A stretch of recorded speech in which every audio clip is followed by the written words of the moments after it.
Christopher Forsbäck is a Swedish volunteer with the Ukrainian army. He was wounded in the line of duty, serving with the armed forces of Ukraine. But as you can see now, he is back.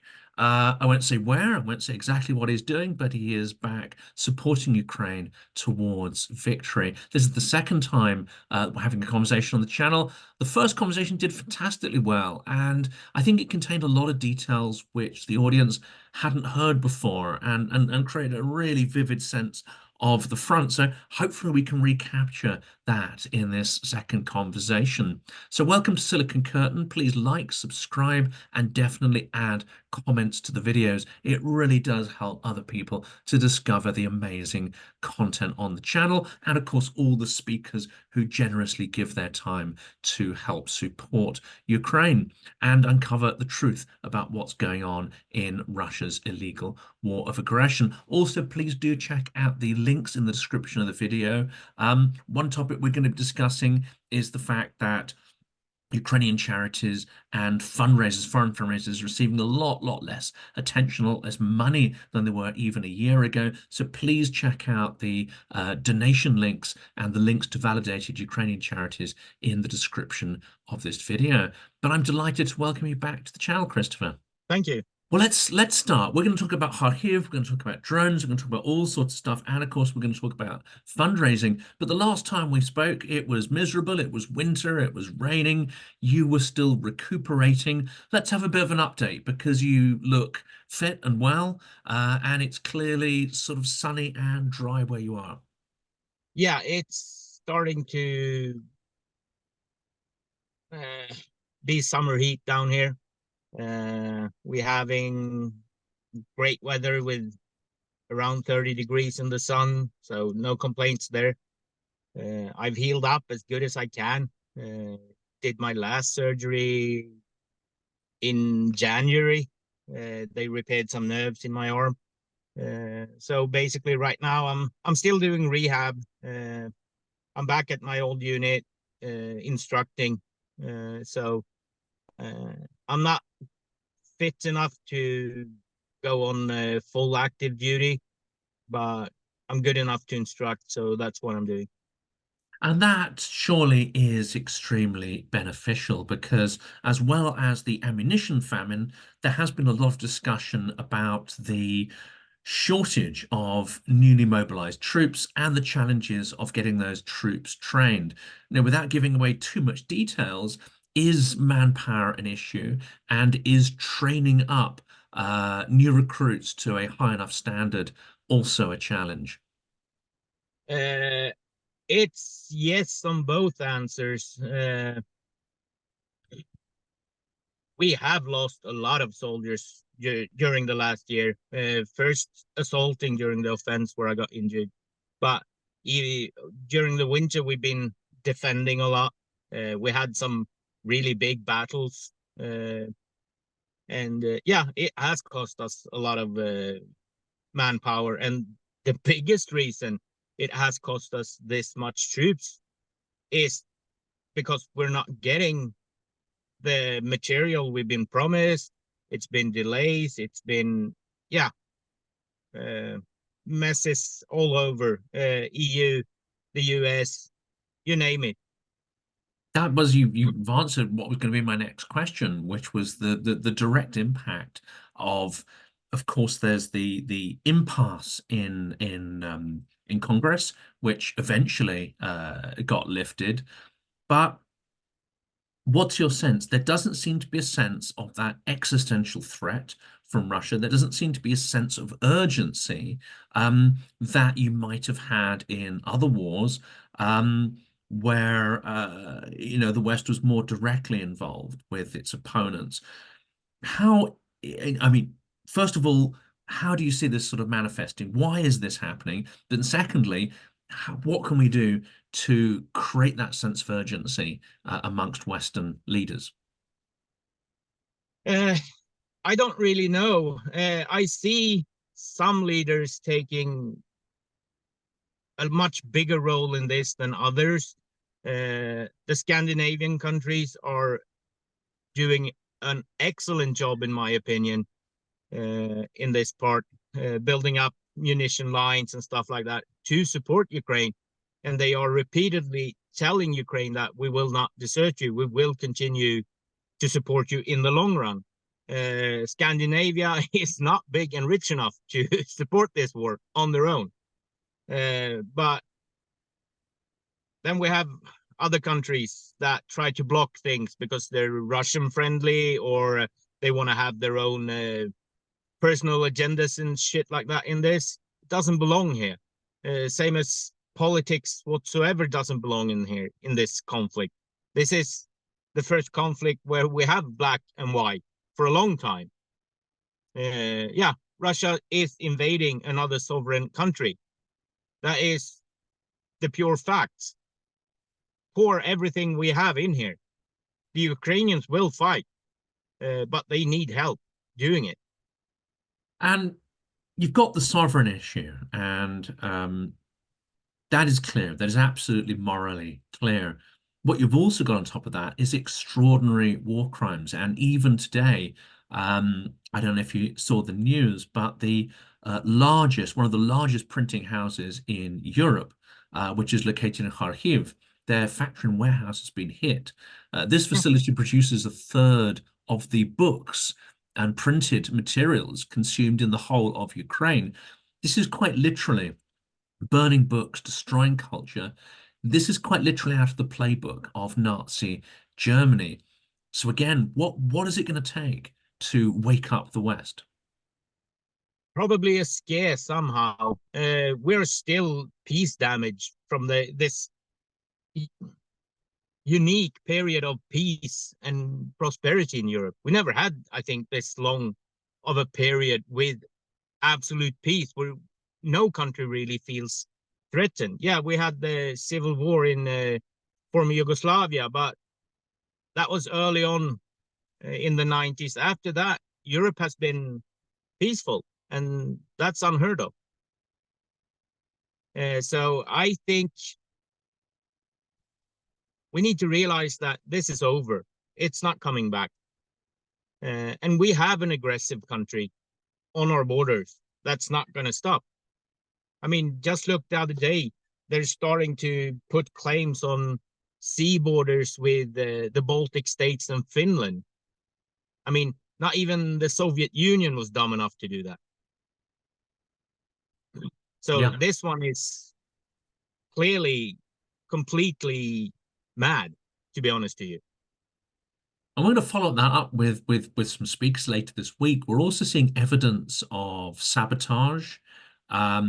There is a very high risk that Russia is going to increase assassinations in Europe of its opponents. Whether they limit that to ethnic Russians or whether they extend that to Europeans is not known at this point. But again, it seems that our governments, they know this is happening. You've got the Baltic Jammer, which has jammed tens of thousands of commercial airlines' navigation systems.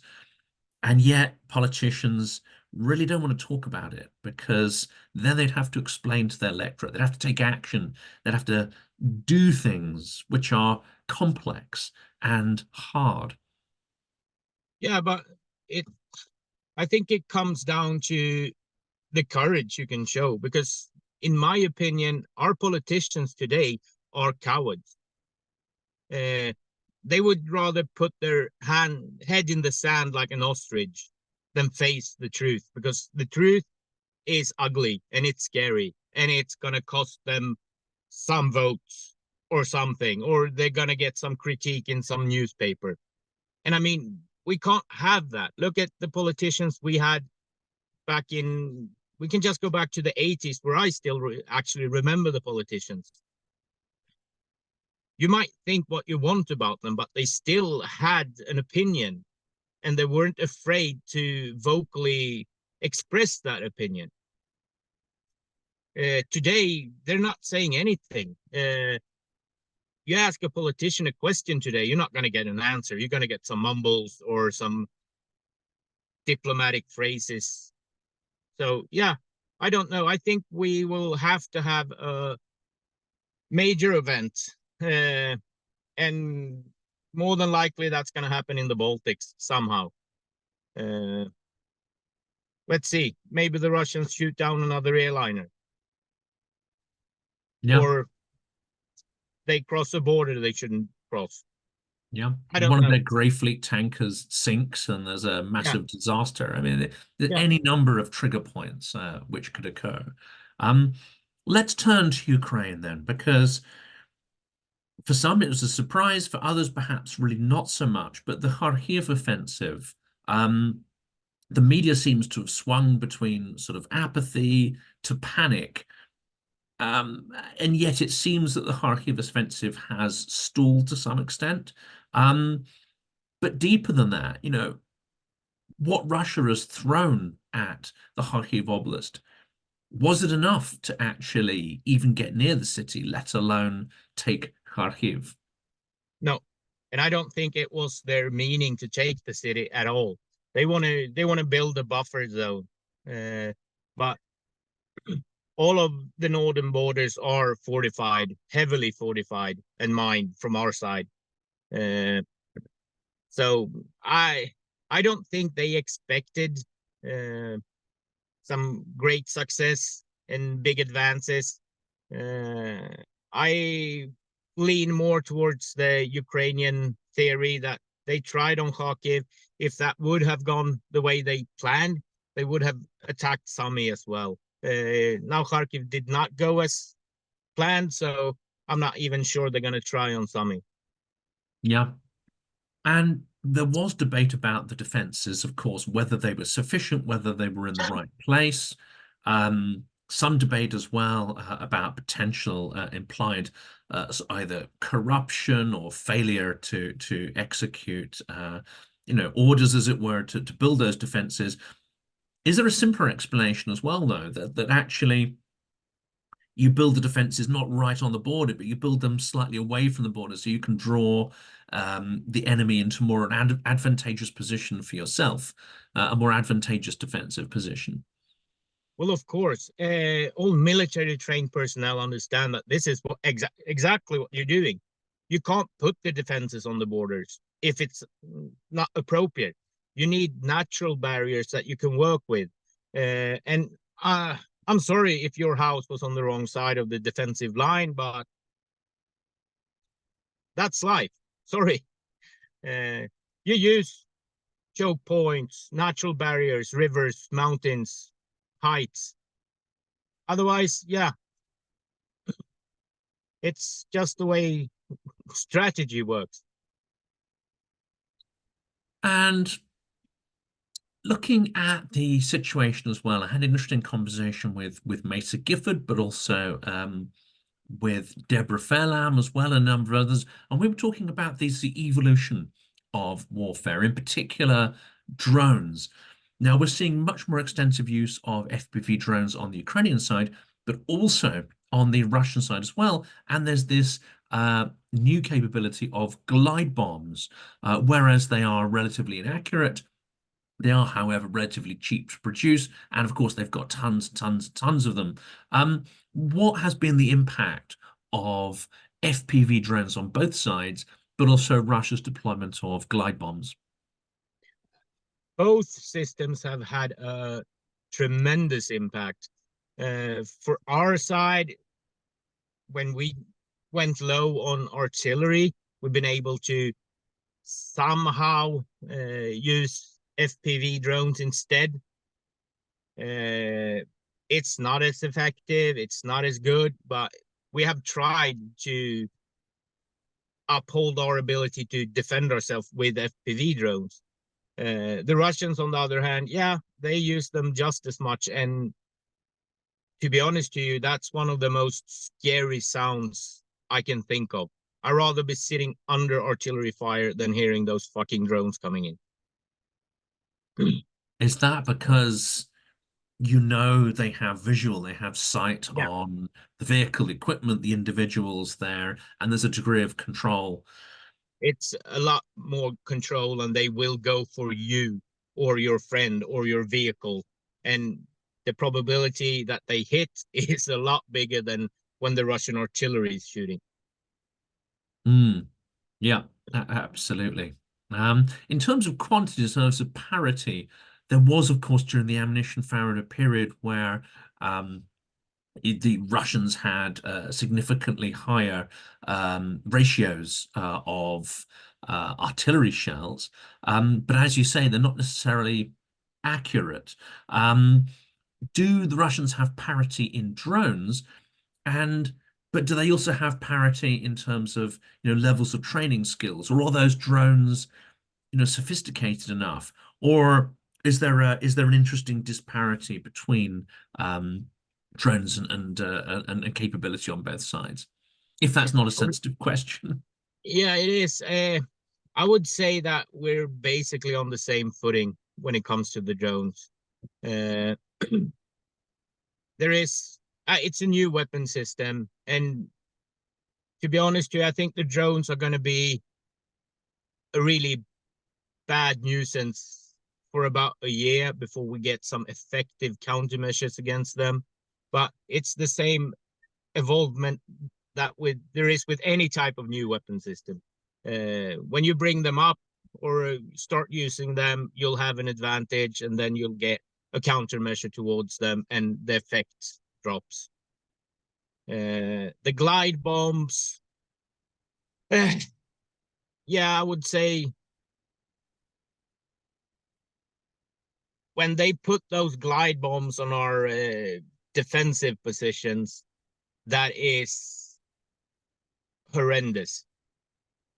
Normally, artillery, you might get 1 or 2 casualties. When these bombs hit, you'll have squads, basically. And that means you have a breach. And if they can utilize that breach, they'll get through. Or if they can utilize this type of bombs when we're defending a city, they're going to level a house completely. Instead of having 10, 15 artillery shells hitting it before it gets structurally unstable. One bomb is enough to knock 1, 2, 3 houses down, depending on how big it is. And this really puts a spotlight on which is becoming a debate, fortunately, in Washington. I mean, it shouldn't be a debate. It should have been resolved by now. But it does seem that there is a directive from the US government. Specifically, we think Sullivan is the source of this strategy, and that is to prevent Ukraine from using not just US weapons, but any Western provided weapons on the territory of Russia.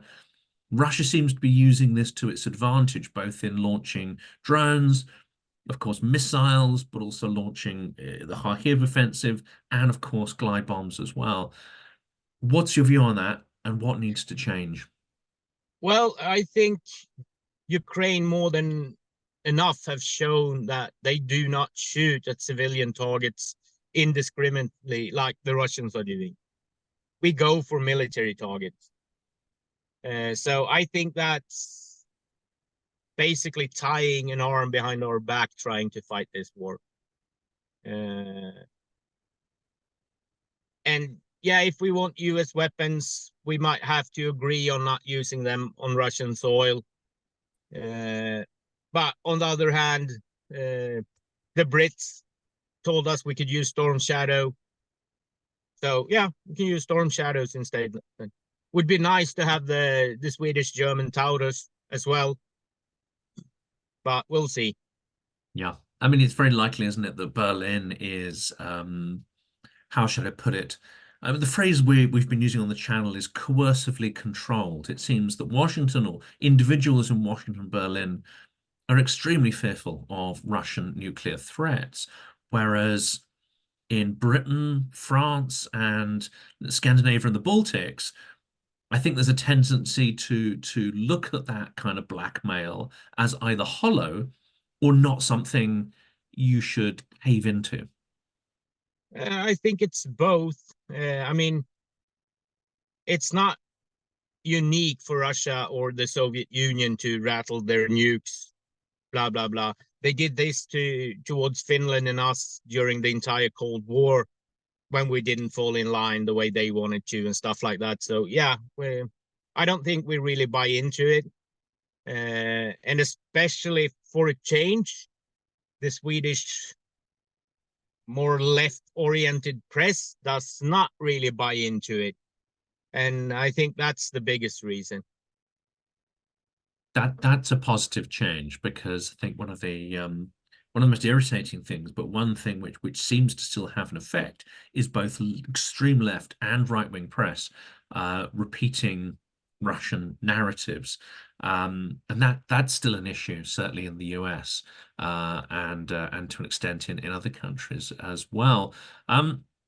One interesting thing that's coming up, of course, is that ex-General Valery Zaluzhny has been appointed as the Ukrainian ambassador to the UK. Ukrainians have a range of mixed feelings about that as to how useful that's going to be to Ukraine. But if I were to get the chance to interview him, and if you were able to, pose questions to him via this channel, what would you like to learn from Zaluzhny? Ooh, I'm not gonna open that can of worms in any way. I have a clear opinion about this shit, but I'm not getting into it at all. Not as long as I'm serving Ukraine. Fair enough. Fair enough. I won't even ask about Serhiy, and that's even more of a hot potato. Yeah. Um, One of the interesting things, I mean, I listen to a lot of Russian language channels. That would be Ukrainians broadcasting in Russian, but also there are some correspondents, and you have to be careful about which ones, but there are some correspondents who are rather good in I would say, the exiled Russian media. And one of them was pointing out or suggesting that the incursion into the Kharkiv Oblast does not seem really to be coordinated or connected with other actions that are taking place at other points in the front. He suggests that actually, rather than some kind of combined strategic approach, that actually the Russian military is just a series of, generals competing for attention, rivals. Sometimes they'll even try to do each other down. But he's pointed at being very fragmented, and no real overall strategy or game plan. Does it feel like that on the ground, though? Uh, we don't see that type of things on the ground. Yeah, I've been thinking about that too, but at the same time, now we're back at classic Adolf or Stalin things, what they did to their armies. They played the generals against each other. They had rivalries. That's their way of ruling. So I would not be surprised if you're correct in this. Whether it gives Ukraine a distinct advantage or not, that's the other question, though, isn't it? Yeah, I mean, in one way, yes, it's going to be harder for Russia to do a coordinated attack or assault, but at the same time, it's going to be harder to predict uh, the strategies and stuff that's being used if there's several people um, doing their stuff in their territory, to say, so to say. And there's also started to be some discussion about NATO boots on the ground, or individual countries at least putting boots on the ground. I won't mention which countries might already have representatives there. That's probably a topic that's better not kind of discussed publicly.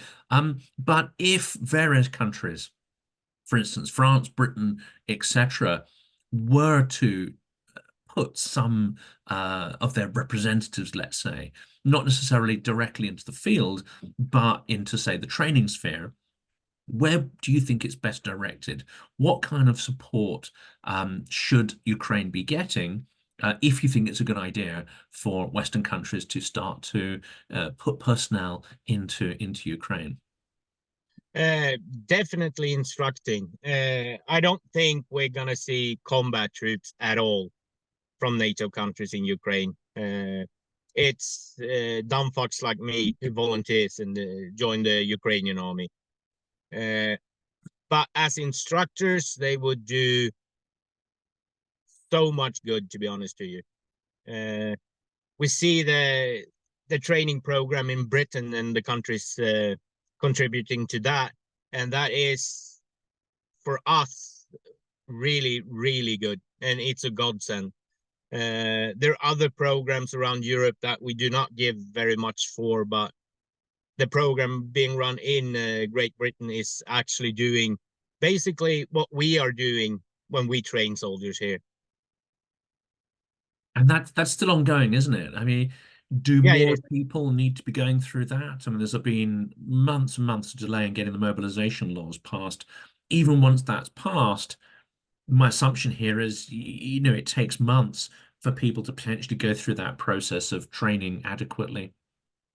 Yeah, it would be easier to have them here. And I mean, a lot of foreigners are actually instructing in Ukraine. So if we were to get, let's say, active support from active personnel, yeah, that would help a lot.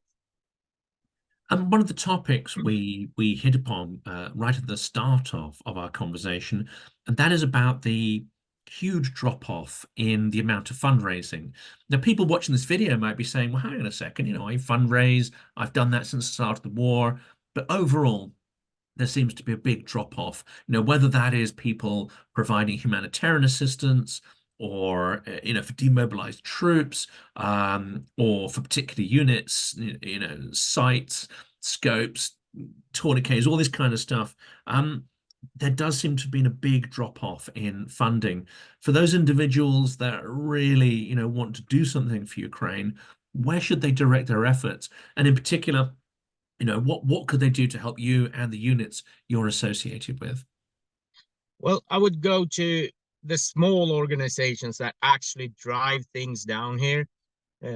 It's not as much the things because donations still happen. The big drop off, the extremely biggest problem right now is for the smaller organization to get the economical funds to actually drive the stuff down.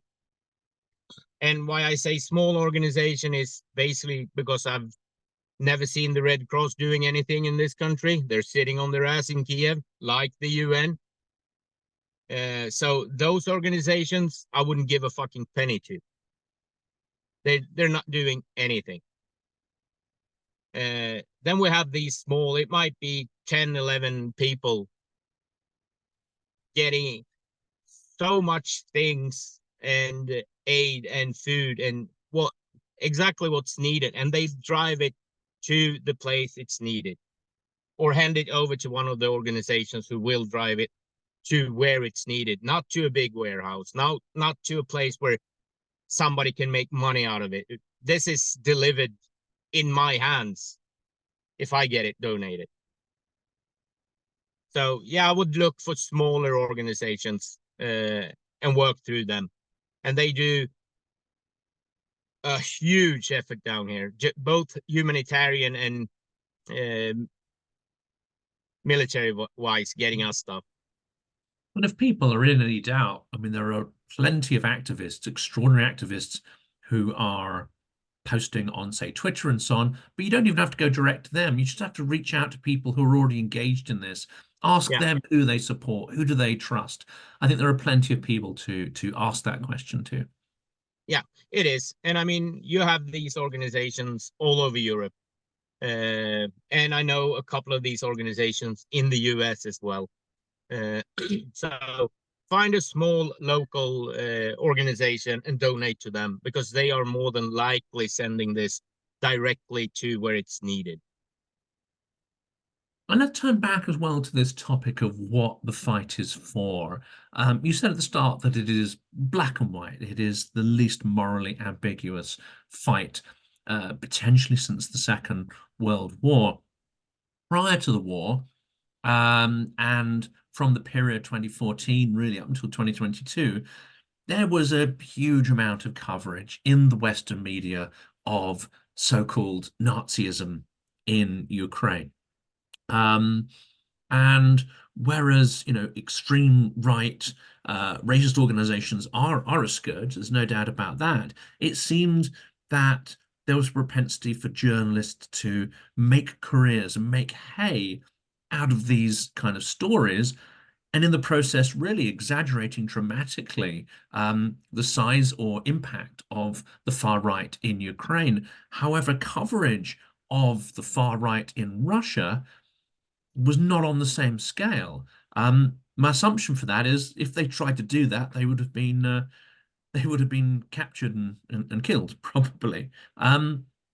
But we are, through various sources, and of course, if you follow Telegram channels, ZPEX Telegram channels, you do see an awful lot of evidence of things that could be labeled, Nazi. There is the Russisch Battalion, which is an infamous Russian organization that is very much modeled on fascistic lines.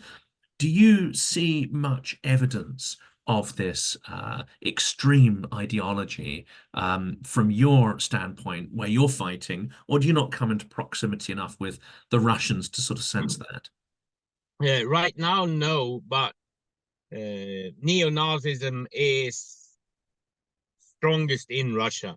There's no other country in Europe even close to the neo-Nazi organizations that Russia has. And this, I would say, bullshit about the neo-Nazism in Ukraine. I'm not going to deny there is neo-Nazis here too, just the same as there is in every other country in Europe. And they're probably just as intelligent as the ones we have back home. But this is what's been called Nazism in Ukraine. I would call patriotism. I used to know a guy in Pravy sector, which is one of these Nazi organizations. He came to Ukraine to pick up his grandfather and grandmother and bring them home to Israel. Well, you have a lot of Nazis, I'm sure of. Found his wife, married, got children, and got killed in the first year of the war, fighting for Ukraine. And I mean, if you take him, an ex-Israeli paratrooper, going home, doing what he's seeing, what's happening, not being allowed to join the Ukrainian army because he is a foreigner.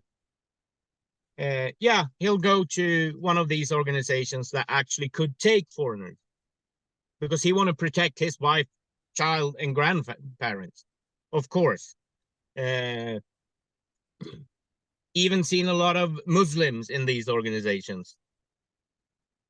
I'm not going to say that there's an abundance of Muslims here, but most of them are Dagestani or Chechens and stuff like that, because we have them on our side as well.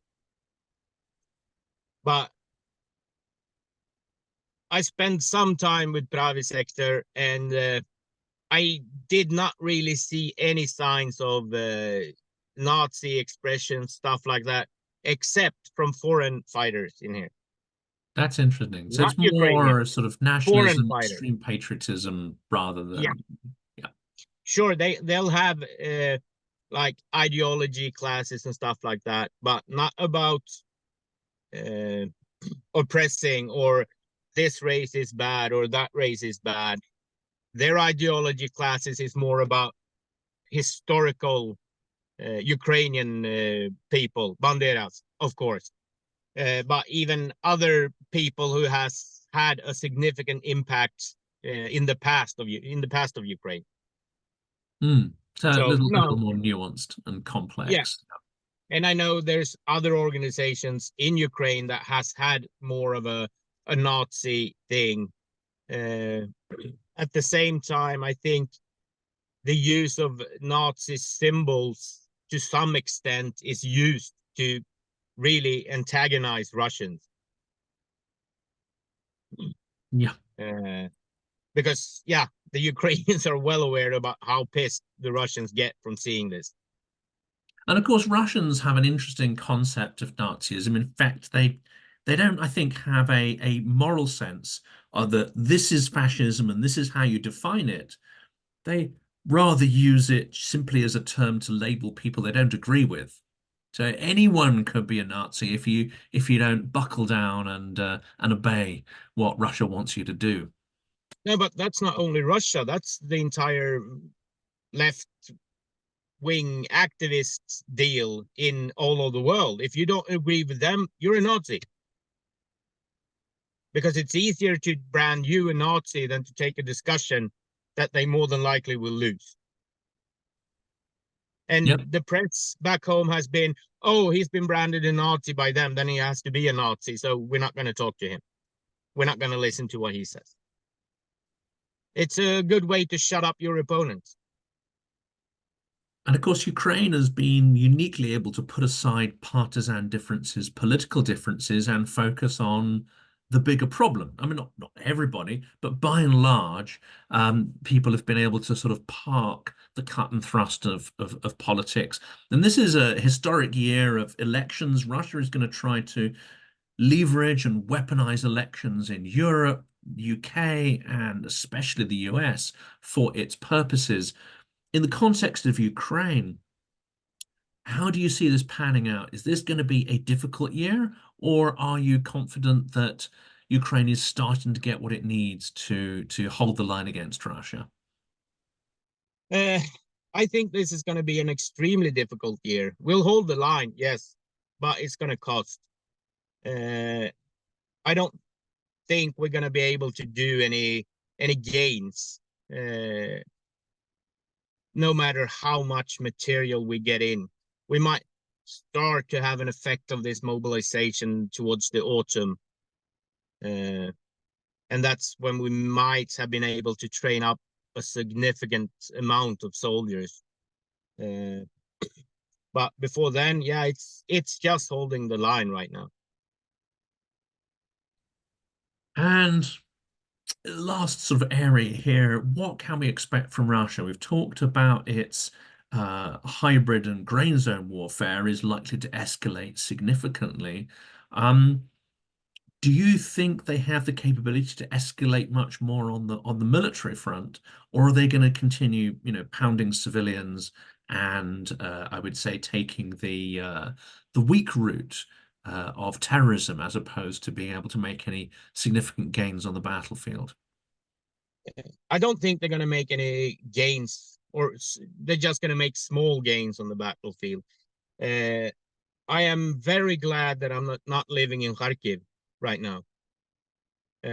Because, yeah, they'll continue pounding that city ruthlessly, the same way as they do with any other civilization they're trying to overtake. They steamroll it with artillery, air bombs. I mean, you just need to look where Russia's been going. It's ruins. They're leaving piles of dust after them. There's nothing left. It shouldn't be surprising that this is how it looks, because this is how Russia's been fighting since World War II. They just level everything. We've seen it in Europe. We've seen it in Afghanistan. We saw it in Chechnya, and now here. So yeah. Not a surprise, and yet another indicator that we should wake up and Yeah. take this seriously. I mean, Christopher, yeah. most of the European cities are going to look the same way as the Ukrainian ones now if Russia moves forward. And of course, we wound our militaries down to an extraordinary degree when you compare them to the height of the Cold War. We don't have the capability, in fact, that Ukraine has to defend ourselves, I think, at this point. No, and we need to, even our higher ranking army officers all over Europe need to understand that they don't have any time anymore. They need to speed up, and they need to speed up in a way that they can't even understand. I mean, sure, all the armies in Europe are getting more money and stuff like that, but it's not just money, it's the manpower, it's the know-how. We need to get up and have our armies prepared for war, and we should have had that last year. And not there's also this 2030. arms race, this sort of drone techniques, technology, electronic warfare. It seems that the evolutionary arms race is dramatically speeding up. Uh, is that true? And how do Western militaries really um, get in touch with that? Uh, well, I can only speak for the contacts I've had, and I can say that our armies are years behind. When we started back in 22, it was drones dropping hand grenades with an improvised mechanism to set them off or something like that. Now we're starting to see bombs, drones with machine guns mounted, stuff like that. I mean, there's no Western armies. Maybe the US. I don't know. They do a lot of weird shit that nobody knows about. But the rest of Europe, nah, we're way behind. I don't see a way for them to catch up unless they wake up. Once again, our conversation is a wake-up call. I do hope that people who are in some kind of influential or decision-making positions listen to this and similar conversations. Christopher, I know that everyone in the audience is going to be wishing you luck and the best of fortune in training Ukrainian troops and continuing the incredible work that you're doing. And we're obviously grateful that you could come on and share that with the audience today as well. Thank you.